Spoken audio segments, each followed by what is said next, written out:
Welcome to Jewish Boy Calls His Mother. I'm your host, Sadia, and this is my mother, Ima. Hey, Ima. Hey, my sweetheart, how you doing? So anyway, I am at one of my kids' house. We're having a 4th of July barbecue, and the children are involved in like all sorts of water things where evidently one of the bubbies bought her grandchildren a massive water gun with like this septic container. You take this container and you fill it up full of water, and then it has a hose that goes to the water gun, so you can never run out of ammunition or fire your water gun for a long time without running out of ammunition. That's really cool. So one of the fathers looked at it and said, "Yes, that's definitely got to be a bubby gift." Of course. It wasn't. One of my grandchildren said it wasn't. It was not a bubby gift. It was not a bubby gift. Okay. Oh, your mother brought it. So, Ima, I have a question then. It was one of the mothers that bought it. Excuse me. Interesting.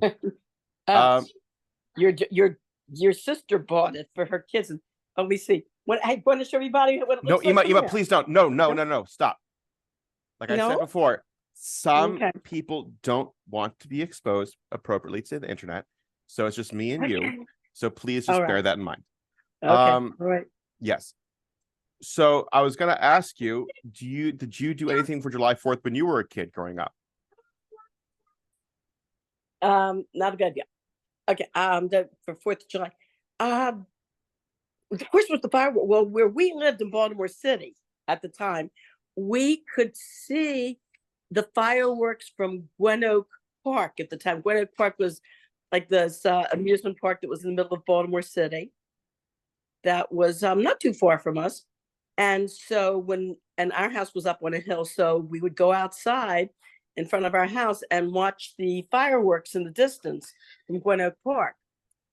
And we could never understand why it was that the last round of fireworks, even though we heard a lot of boom, boom, boom, boom, boom, boom, boom, boom, boom, we never saw it.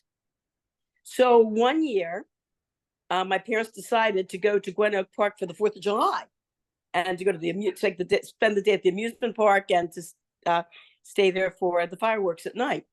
And that was spectacular. They had, I think it was Gwynn Falls, went right through the park. So they would have the fireworks on the other side of the water, of course, to be safe. And the people were a nice distance away from that water, from that barrier. Mm-hmm. And the last round of fireworks was totally a ground level display. It was spectacular, right over the water, but it was ground level. So we said, oh, that's why all those years we never saw the ending of the fireworks, because we heard a lot of sound, but never saw any fireworks because it was all a ground level display. Oh, cool. And it was much more spectacular there, being there and watching them, than to see them from a distance from our house. So what would you say was your most memorable July 4th? That one. That one was it? That was your memorable July 4th? Yeah. Mm-hmm. And then there was one July 4th when a number of years ago, me and your older sister and her then husband, we went down to what's that neighborhood in downtown Baltimore? Federal Hill? Fells Point? It wasn't Fells Point, right? Went down to Fells Point. And they were firing. It was really spectacular because they would fire the fireworks from a boat in the middle of the harbor. And that was very spectacular. That was a very memorable those fireworks were very, very spectacular to see, especially, when you're when it's from the middle of the harbor being fired from a boat and you're standing back like on the pier watching it. So did you ever play with fireworks as a kid? No, I didn't like any of that stuff. I'm klutzy. And I've always been afraid of anything. I've always been afraid of anything that was even remotely dangerous, handling anything that was remotely dangerous, because I am klutzy and I'm afraid I'm going to foul up and get this thing in my face. So I never got sparklers, never got any of that stuff. I avoided all that stuff. The only thing I did was one time you guys for Purim got like all these like snappers. Yeah. And I was cleaning your room. I found a snapper on the floor. So I figured, okay, it's one snapper. I'll release it. I released it. It was too close to my face and I singed my eyebrow. So I can't. Anything that's remotely, dangerous or injurious. It's called in English pernicious. Pernicious means injurious. Anything that's slightly pernicious, I avoid. Would it be all right if you can go into a room where no one else, I can't hear anybody else? Sure, will do. Yeah, thank you.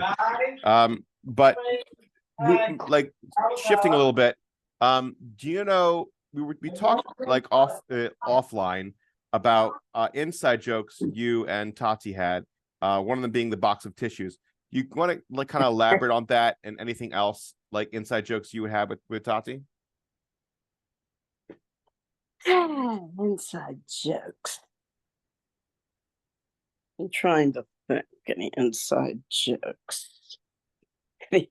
What's an inside the inside man? Oh, that one. Yeah, no. I spoiled the movie for you. Yeah, we've talked on the podcast. It was just, it was very frustrating because, and then one of my sisters got mad at me for getting upset. And looking back, I realized she was just being ridiculous because it's a legit reason to be upset if you think about it. Like, you have all this, frustration of school and all this, issues, and you're trying to just have one sense of, excitement, release, however you want to put it.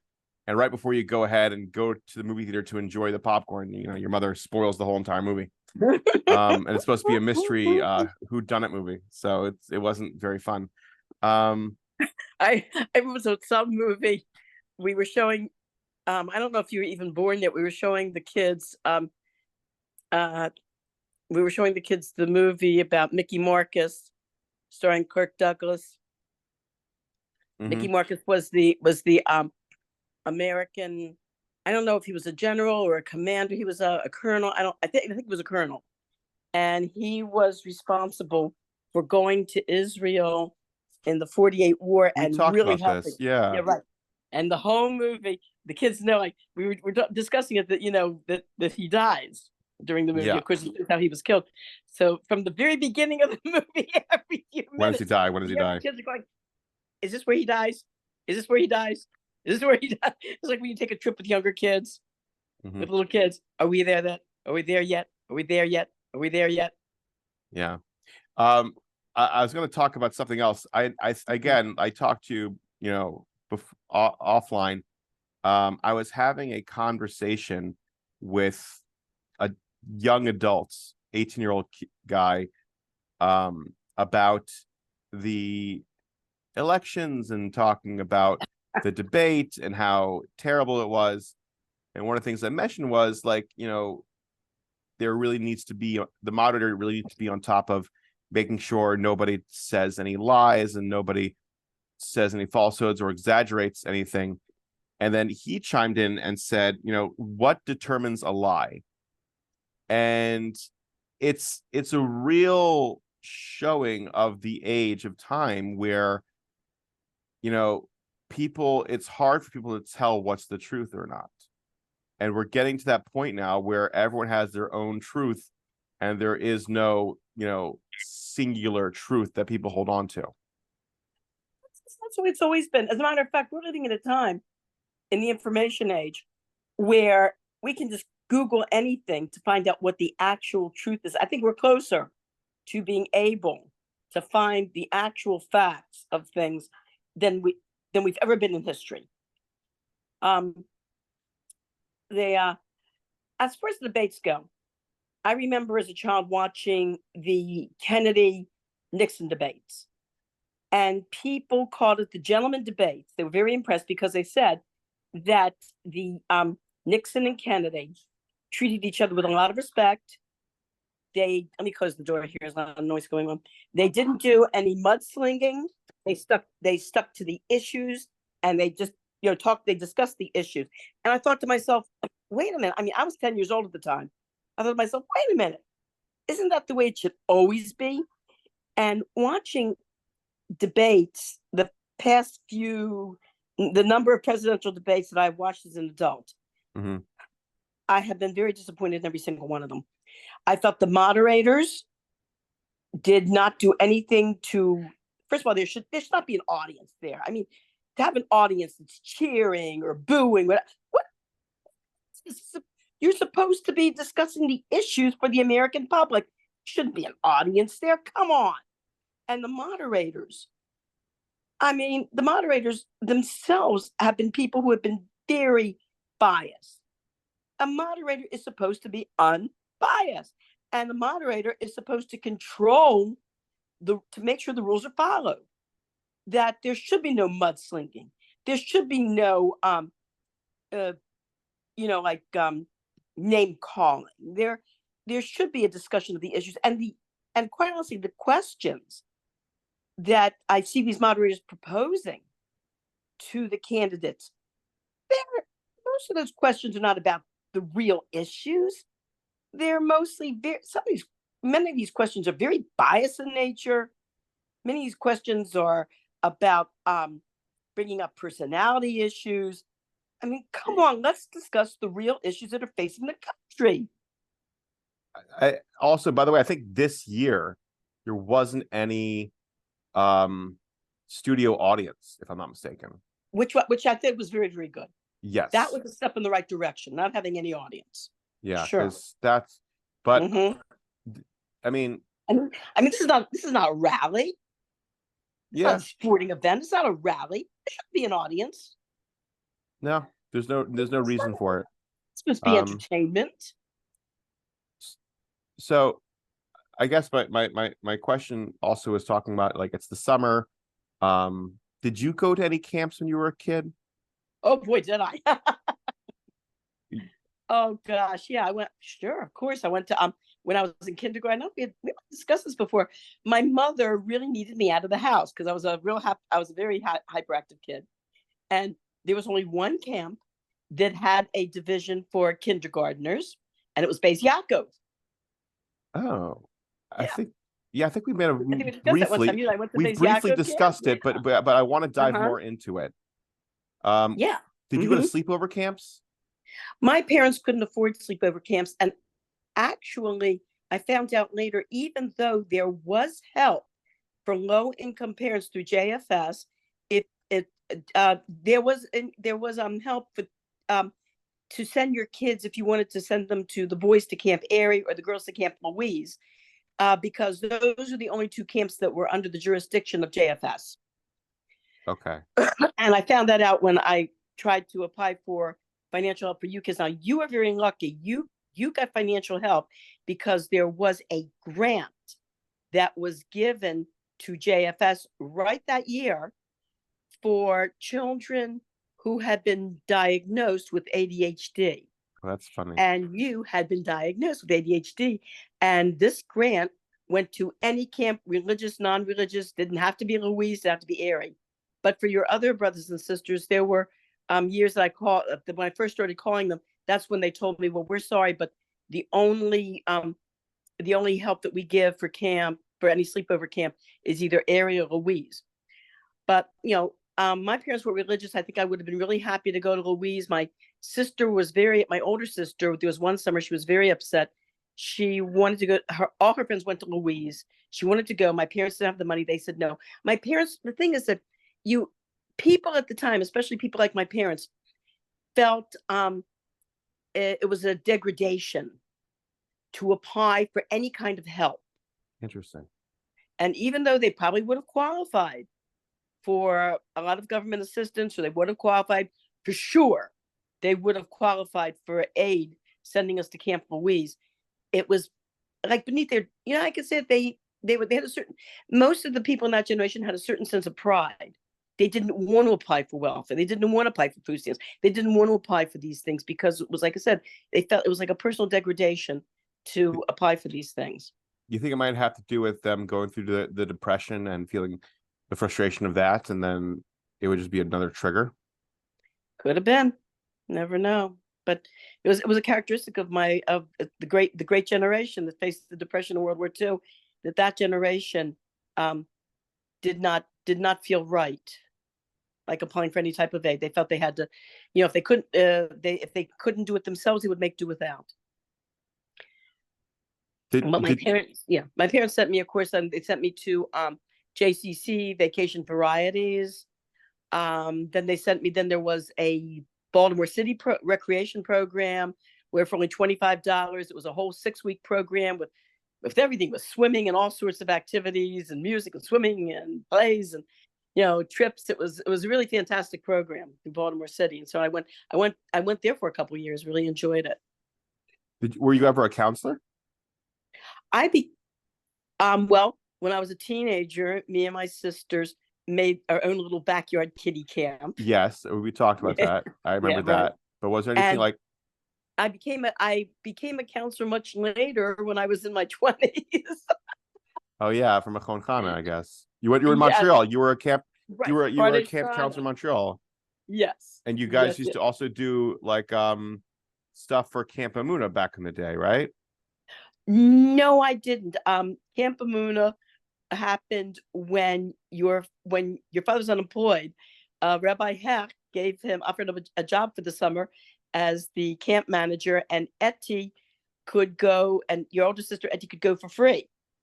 Okay. And so we didn't have a lot of money. We thought it was great. So it was a great idea. And so your father took actually Etty had gone to Camp Amuna the year before through the very big kindness of friends of ours in New York. I want to name them the Harligs. They were a wonderful family, very, very kind and very, very amazing. Gave us a lot of guidance and also arranged for financial help for us, for Etty to go to Camp Amuna. When she was young. She was only going, I think she was going from kindergarten to first grade. It was for their the youngest bunk, the Tiny Tots. How many? She loved it. She had a fantastic time. I'm so glad people had a good time at camp. Did I ever tell you about when she came back? The night she came back from camp, I gave her a bath. I sent her out there. I put her to bed, and a little while later, I hear her crying, and she comes down the steps. I said, "What's the matter?" She goes, "I miss my friends." Yeah, she missed. That's awesome. The funny thing is, the first couple of nights that they're there, everyone's crying that they miss home. Then when camp is over and they go home, now they miss camp. I mean, I've never missed camp in my life. I've never missed camp. For some reason, I know you weren't so happy with camp. That's sorry, but yeah. The alternative though would have been for you just to sit around doing nothing. I'd rather do that. I'd rather do that. Oh, come on, you had swimming, you had activities, you had trips. Well, I'll be honest with you. My first time in camp, I was in going into 6th grade. And I was going to Camp Ganyastral in Parksville, New York. It was the second session, so everyone already knew each other. I was coming in as a new guy. A lot of New York kids with a lot of New York attitude, especially from Brooklyn, were there, just giving me a hard time incessantly. I was just starting to get used to, not getting homesick. And then, I was literally counting down the days for camp to be over. No one came for visiting day. My older brother promised that he'll be there, and he never showed up. And when I was finally ready to just go home, you told me that I had to stay another day and a half so one of the other counselors can take me down to Baltimore because it was too inconvenient for you guys to meet me up in New York, in Crown Heights. So that's my experience with camp, where it's just a lot of attitudes. And on top of that, the scheduling was always, in my opinion, too much. I didn't want to go ahead and learn for 4 or 5 hours a day. I'd rather go ahead and maybe do some art activities, which we only did one art activity the whole time. We didn't do anything else. We had just typical play sports, which just wasn't my thing. And it just wasn't my cup of tea. It just wasn't something I enjoyed. But I mentioned a couple of times in the podcast where like it's still the necessary evil to do camp and to deal with camp. If I had to go to But camp again, did you go on any trips? Didn't they take you on any trips? I didn't care for the trips. It wasn't interesting to me because Where'd they go?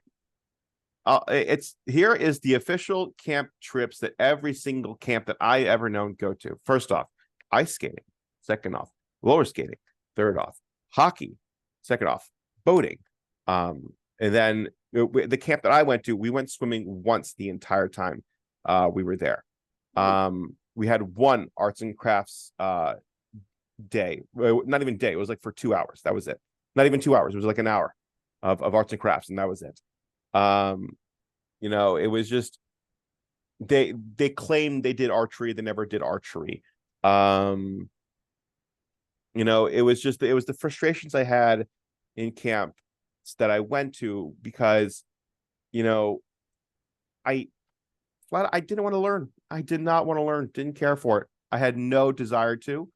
And they just were like, well, this is the schedule and this is what I have to keep. And, you sit there for learning class for, 3-4 hours. And then you try to go ahead and play sports that you're not interested in and deal with annoying kids from Brooklyn who just want to like poke around and, bully you because that's what they do and that's what they're known for.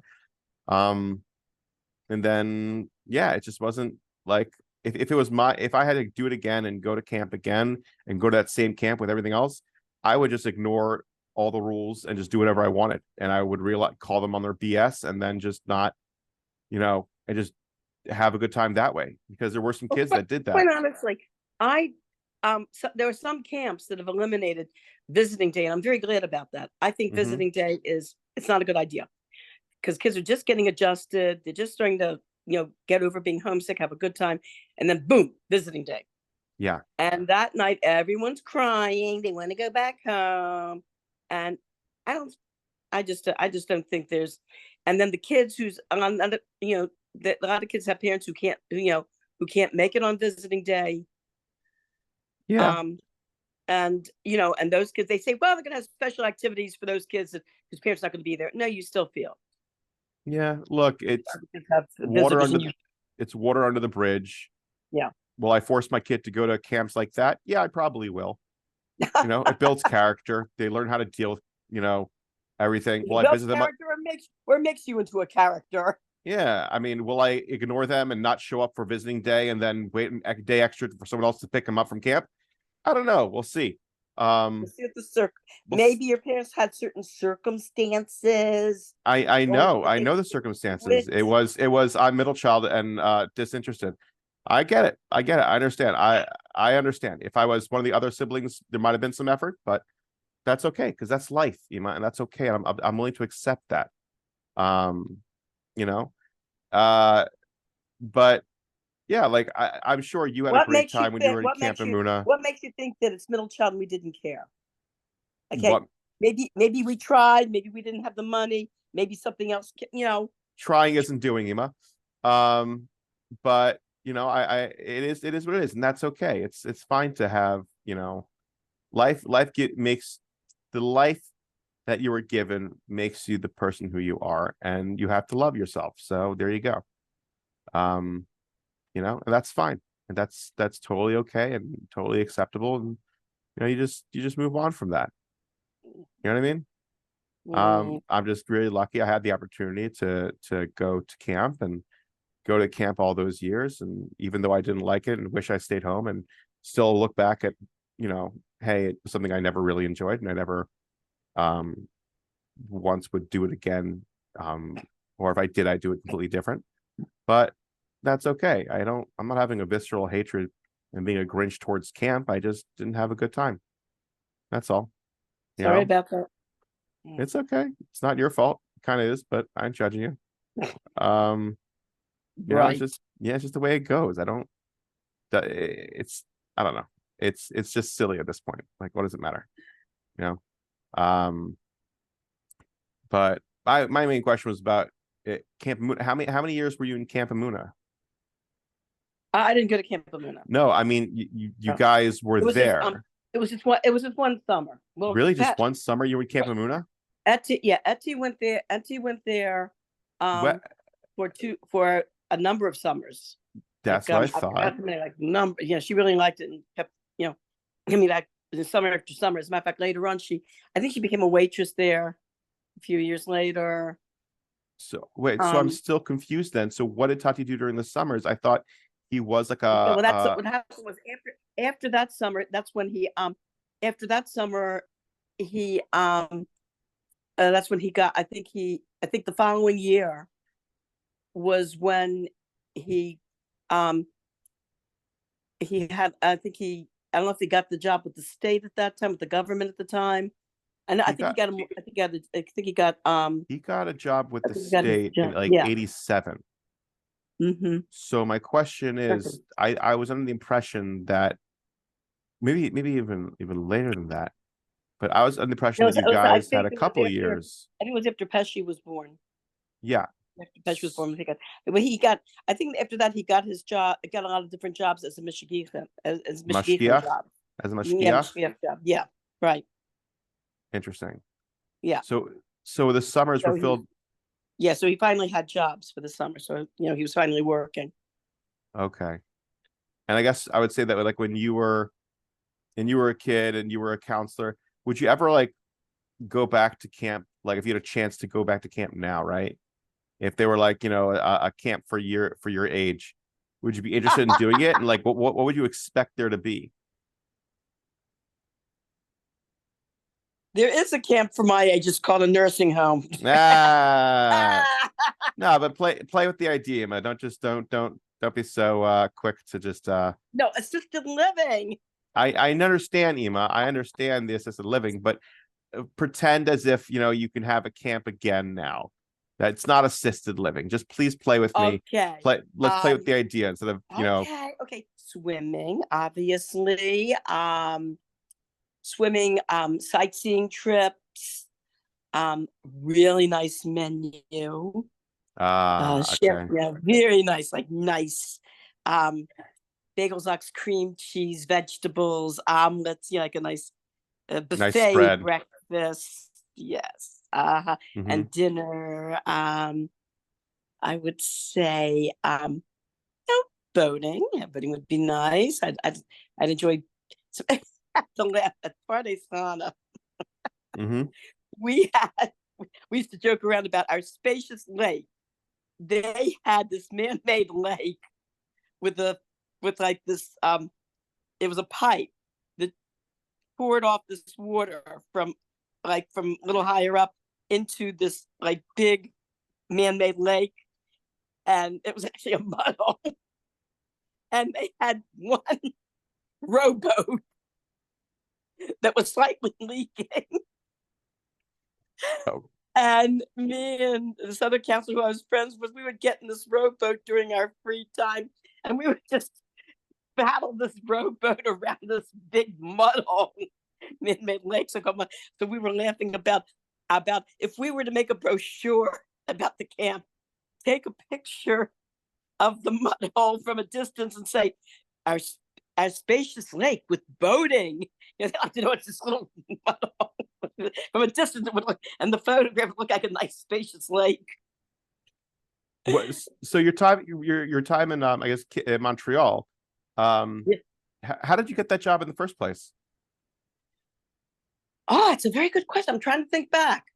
I want to how did I'm trying to think, it's a good question. I don't remember how I got that job. I think somebody offered it to me. Someone knew you would just offer you the position? I forgot the circumstances.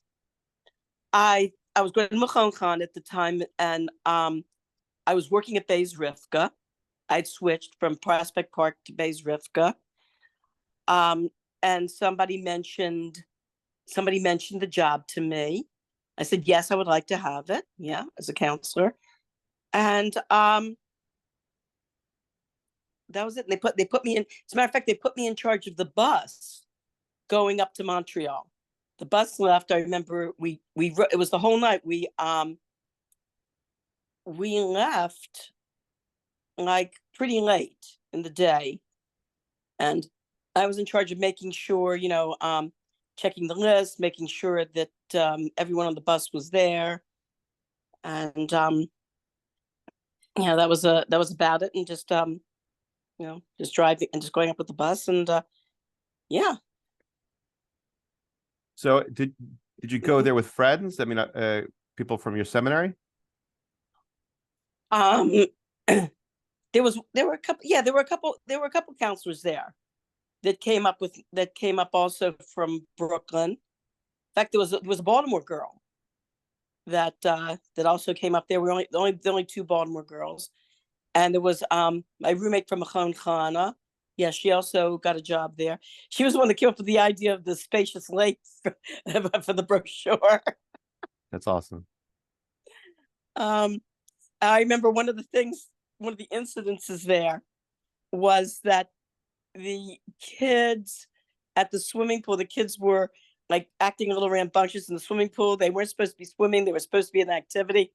So the rabbi who was in charge of the camp told me, go down to the swimming pool, get the kids out, and tell them they have to come back to the, get changed back into the clothes. They have a different activity. I go down there to get the kids out of the pool. Of course, not only do they not listen to me, but they totally drenched me with throw all this water on me. I go back to the rabbi, drenched from head to toe, and said, I don't know if that was such a good idea. They didn't listen to me. What was his reaction? He had to do it himself. No, he didn't. He couldn't, because the girls were dressed on Sneers. They were it was girls. I forgot that. Yeah. Yeah. I think he sent somebody else or something, or sent his wife. Were you a head counselor there as well? Yes, the second year I was a head counselor. That was the incident with the night clothes incident. Oh yes, we talked about it in a previous episode. Oh yeah, so funny was this was camp since it was in Canada. When the 4th of July came, yeah, there were some of the American girls for flagpole that night got a hold of a big American flag and marched on to the flagpole platform with the American flag, singing da da da da da da da da da. Stars and Stripes forever. Da da da da da da da da da. I wonder how many people. Everyone knows that song. I wonder how many people really know the title and who wrote it. Do you? Probably no. I have no clue. Okay, no clue. It's called Stars and Stripes Forever, written by John Phillips Sousa. John Wilkes Booth. John Phillips Sousa. All right, I'll take your word for it, Emma. Just like the graduation song. How many people know who wrote the traditional graduation song and what it's officially called? Wasn't it called Graduation, and it was done by Vitamin C? Very funny. Pomp and Circumstance. Go on, we remember all the times we not that one. The one that had together. And as our lives change, or whatever. All right, continue. It's called Pomp and We Circumstance. Will Still Be. Yeah, Pomp and Circumstance. By Elgar. Pomp and Circumstances? Pomp and Circumstance by Elgar. Why is it called that? That's what he called it. I don't know. He wrote it. I don't know. I figured it's called Pomp and Circumstances because of something or another. I don't know. It's supposed to be for, I think it was, I don't know what it was originally written for. I'm sure you can Google it. And I think it was it was a ceremonial song for the Queen. I don't know. For the Queen? Yeah, I think it was for the We're Queen. In America. For the King. The Queen, the King. Elgar. I forgot Elgar's first name. We could ask Suri. What would your ideal July 4th be? Oh, just what we're having. Barbecue fireworks. Barbecue and fireworks. Yeah. There was one time though, many years ago when your older sister Connie was little, where your father and one of his friends had the wise idea of buying fireworks and sending them off themselves. I told them I didn't like the idea. First of all, that where these friends of ours lived was in a wooded area. I warned your father, said this is not a good idea. It's a wooded area. you should have a field. I said, this is not a good idea. Oh, come on, don't be such a scared, whatever. Don't be such a worry ward, whatever. He sends this firework up in the air. It landed just a few feet away from where Hani was standing. Wow. He was like about 5 or 6 years old. I was so mad at him. Oh, did I yell at him? And so our friend said, you know what? This was like around Silver Spring. I said, let's go driving and let's go to where they're having the fireworks. We'll pull the car to the side.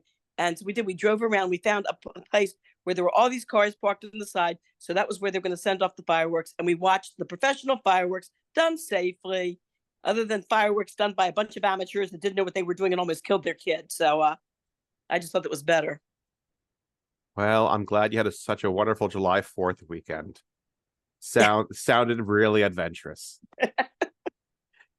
What? So, as you as a teenager, did you guys do anything special for July 4th, or what were you guys, or you were all like in camp and things like that?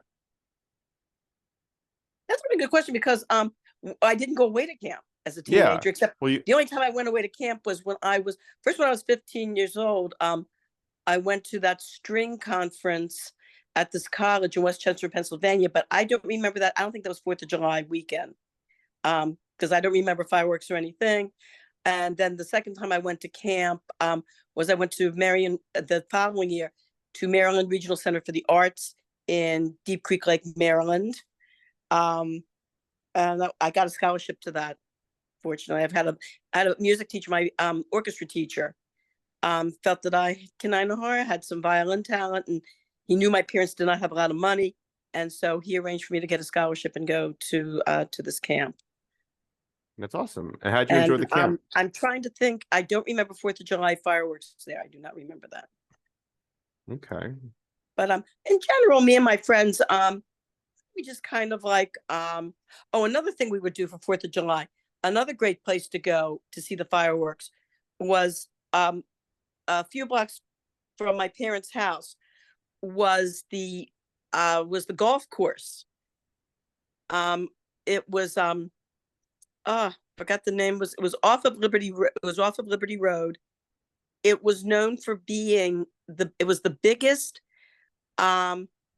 public accessible. It wasn't a private golf course like so many others are. Like they're private. They're connected to country clubs. This was owned by Baltimore City Department of Recreation and Parks, and that was another good place to watch the fireworks where you could, because it was a whole spread, like a whole open field, and you could see the fireworks very clearly from the golf course. That's awesome. All right. Yeah, we're got less than a minute left. Just want to tell you I love you. Have a good Shabbos. And yes. And then of course there's the domestic fireworks that happens in everybody's house every night. Yes. Yes, domestic fireworks. Yes. The positive. As you exposed to the world what a neglectful parent I was. Oh, I didn't say neglectful at all. I never used those